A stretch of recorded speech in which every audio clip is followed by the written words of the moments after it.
यहाँ पर देखो, यहाँ जो दिख रहा है आपको पैराग्राफ में कुछ टैक्स यहाँ पर चेंजिंग होगा। ठीक, देखो यहाँ पर अपना एरिया हम सेलेक्ट कर दिए हैं। सेलेक्ट करने के बाद फिर उसके बाद यहाँ से इसको बोलते हैं फ़ॉन्ट साइज। फ़ॉन्ट साइज में हम साइज बढ़ा सकते हैं और साइज हम कम कर सकते हैं। जैसे यहाँ से है तो हम 20 रख सकते हैं और 4 या 26 या 10 रख सकते हैं। ठीक, यहाँ पर जो हम बताए थे 10 रखना है या 20 रखना है तो यहाँ से छोटा और बड़ा कर सकते। तो यहाँ पर दिख रहा है increase font size, control shift plus less than. देखो यहाँ पर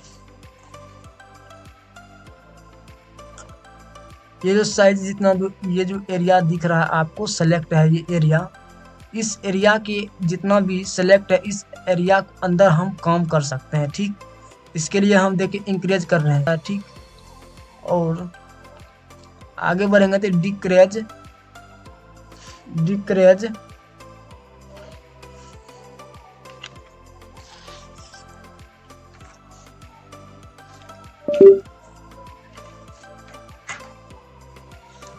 आगे बढ़ेंगे तो डिक्रेज दिख रहा है, decrease font size, control shift more than. ठीक है, हम यहाँ से छोटा करेंगे, क्या हुआ जाएगा।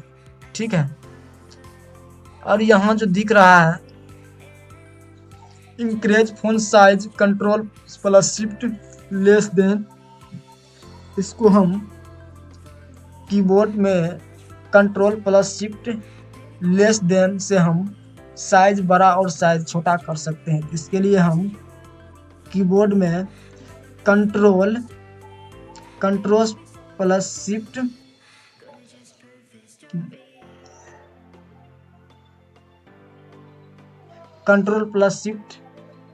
प्लस मोर देन, ये जो साइज हो रहा है हम पैराग्राफ यूज कर रहे हैं कीबोर्ड के साथ। ठीक,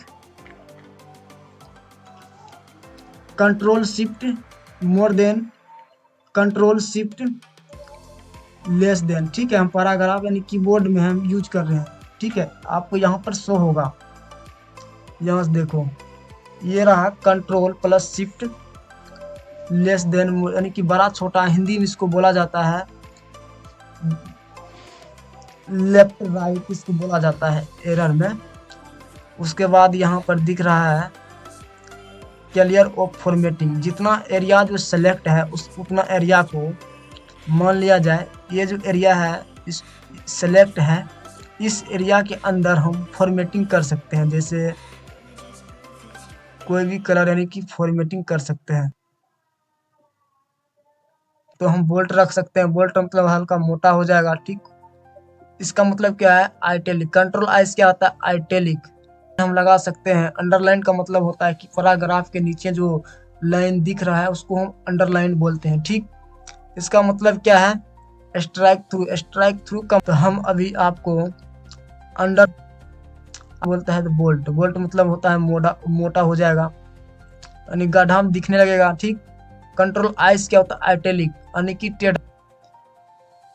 ठीक, तो लाइन आ गया है।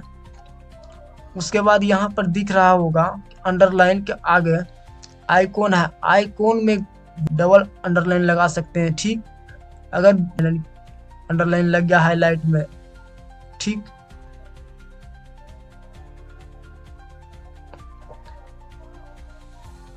लगा सकते हैं।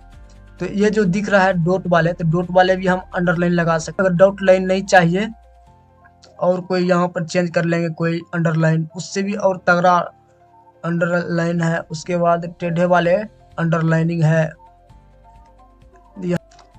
अगर ये नहीं चाहिए, कोई भी अंडरलाइन नहीं चाहिए तो यहाँ पर नन कर सकते हैं। अगर चाहिए तो रख सकते हैं या अगर नहीं चाहिए तो नॉन कर देंगे। ठीक, अगर कोई भी अंडरलाइन या लाइन है उसको हम कलर करना चाहेंगे तो सिंपल है, नन के नीचे दिख रहा है मोर अंडरलाइन, तो मोर अंडरलाइन में होगा ये heading, body heading, Agency, FD, Algerian, अल्फाराजिता, font size, italic bold, italic दिख रहा होगा, आइटैलिक बोल्ट, बोल्ट आइटैलिक।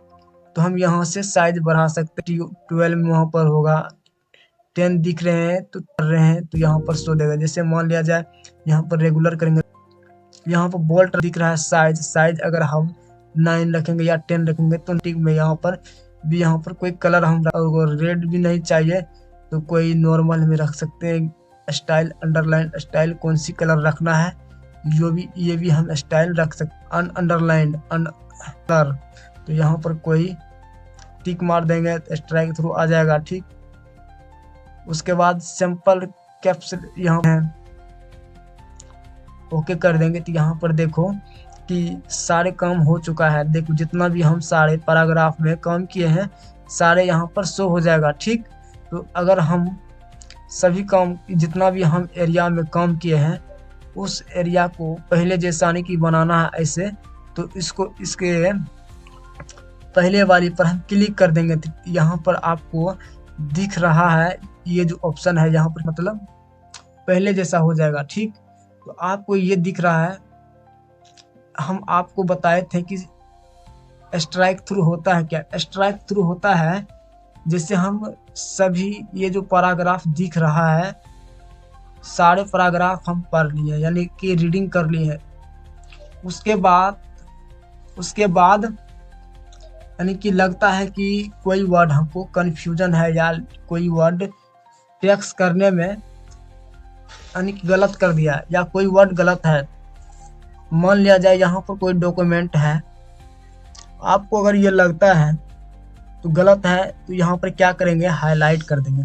हाईलाइट का मतलब होता है क्या, इसको हम स्ट्राइक थ्रू लगा देंगे। क्या हुआ कि अगर कोई पढ़ेगा तो वहाँ पर दिखेगा कि ये लाइन किस लिए है, या कोई डाउट होगा या तो कोई वर्ड मीनिंग गलत होगा इसीलिए वहाँ पर लाइन खींच दिया या अंडरलाइन लगा दिया। आपको जो कन्फ्यूजन था, जो आपको लग रहा है कि ये वर्ड मीनिंग गलत है, तो आपने वहाँ पर हाईलाइट या कर दिए हैं या लाइन वहाँ पर लगा दिया। अगर कोई दूसरा कोई पढ़ेगा व्यक्ति तो उसको भी पता चलेगा कि यहाँ वर्ड मीनिंग मिस है, इसका मतलब स्ट्राइक थ्रू होता है। अगर स्ट्राइक थ्रू हटाना है तो यहाँ पर क्या करेंगे, कैन लिखना है, ठीक।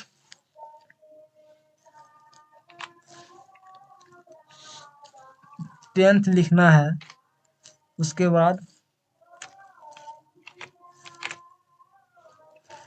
अब क्या करेंगे, सेलेक्ट करेंगे, कर देंगे तो क्या है, क्या दिख रहा है, सबस्क्रिप्ट हो गया। सबस्क्रिप्ट मतलब होता है क्या, टी एच जो है, टी एच वो नीचे आ गया, ठीक। टी एच जो है नीचे आ गया, अगर हम सुपर सब्सक्रिप्ट कर देंगे तो टी एच आएंगे। तो यहाँ पर क्या आपको दिख रहा है कि CO2 अब हो गया। ये कैसे हुआ कि हम सब्सक्रिप्ट लगाए हैं और एरिया सेलेक्ट करके उसके बाद फिर सुपर सब्सक्रिप्ट लगाएंगे, नीचे आ जाएगा। और सुपर सब्सक्रिप्ट मतलब होता है क्या, कोई भी टेक्स्ट को जैसे हाईलाइट है, हाईलाइट कर सकते हैं कलर के साथ, कलर में